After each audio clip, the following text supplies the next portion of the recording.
enlarge your soul to get it around the nations.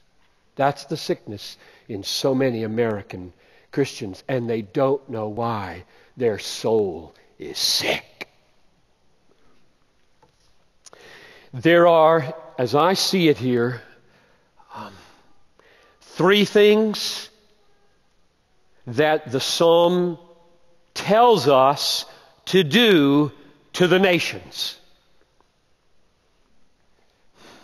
Let me clarify that word nations before I tell you these three things, though. It doesn't mean political states like Germany or America or China. It means the nation, the Cherokee nation, the Navajo nation, the Waorani nation. How many of these are there? About 12,000.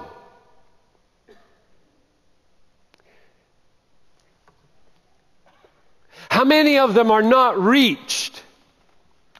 I'll tell you that later. Just want you to know that when we're talking nations, we're talking thousands of groups of people with their own ethno-linguistic identity into which you can't walk without changing a language and a culture to make the gospel live there. And therefore, all this silly talk today, by the way, this is a parenthesis, all this talk today about keep your missionaries home and let indigenous people do it is ridiculous. Because the very people groups who need to be reached have no indigenous Christians. This is not rocket science. Don't think India. Think 1,000 people groups. Sending your money to India to think that Indians are going to evangelize their next door neighbors better than you is absolutely true. That's not the point. There are nations, peoples that Indians can't reach any easier than you can reach. And in fact, the tribal hostilities may be so great they would welcome a Filipino and not an Indian. Or you and not an Indian. This is really complex. This is the hardest and most happy work in the world. So don't buy into this silly stuff. Keep them all home in America. We'll die if that happens. We will die if we don't send our young people to die. And our older people living off their fat retirement accounts and healthy as can be at age 67. Here are the three things that the nations that we're supposed to do. Number one, declare to them the truth of God's glory. Verse 2 and 3. His works, His salvation, His glory. Verse 2. Sing to the Lord, bless His name, tell of His salvation from day to day. Declare His glory among the nations. His marvelous works among all the peoples. Tell His salvation, declare His glory, declare His marvelous works among all the nations, all of them, leave none out. Verse 10, sum it up like this. Say among the nations, the Lord reigns. That's number one. You declare the truth of His salvation, His glory, and His works, and His kingdom among the nations. Go there and declare it. Number two, and there may be about 80 yards from here to Somalis. There's no significant church among the 50,000 Somalis in the Twin Cities. None. That's totally missions. You got to learn a language. You got to change your culture. It's not a geography thing we're talking about here. It's a culture thing. It's a language thing. How do you break in and be the gospel for a people? Number two, summon the nations after you've declared, summon the nations to ascribe glory to the true God. Verse 7. Ascribe to the Lord, O families of the peoples. Ascribe to the Lord glory and strength. Or back up to verse 1, second half of the verse. Sing to the Lord, all the earth. It's telling them to sing. Telling them to sing. So, we don't just narrate the gospel, we call for conversion to the gospel so that the nations will start singing to the true God and ascribing glory to the true God. That's number 2. Number 3, we warn them that judgment is coming. First, we declare the truth: salvation, glory, works, kingship, the whole counsel. We declare it, we teach it, we make it known, whatever the cost, and we summon, come, ascribe glory to Him now.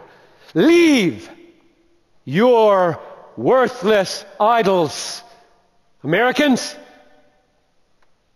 and all peoples, because judgment is coming. Verse 5, for all the gods of the peoples are worthless idols, but the Lord made the heavens. Verse 10, yes, the world is established, it shall never be moved. He will judge the peoples with equity. Verse 13, for He comes to judge the earth. He will judge the world in righteousness and the peoples in His faithfulness.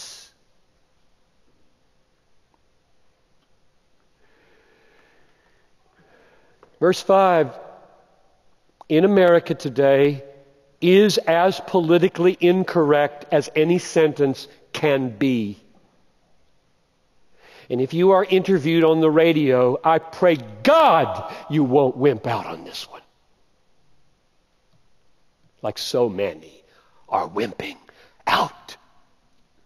It says, all the gods of the peoples are worthless idols, but Yahweh, the God of Israel, the God and Father of Jesus, made the heavens. If you say that on NPR, first, they won't record it.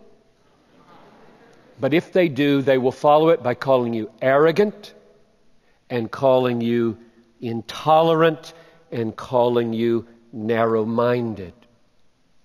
And I'm here to tell you, in the name of Jesus Christ, if you say it humbly, you're not arrogant, because you're telling them the truth without which they cannot be saved.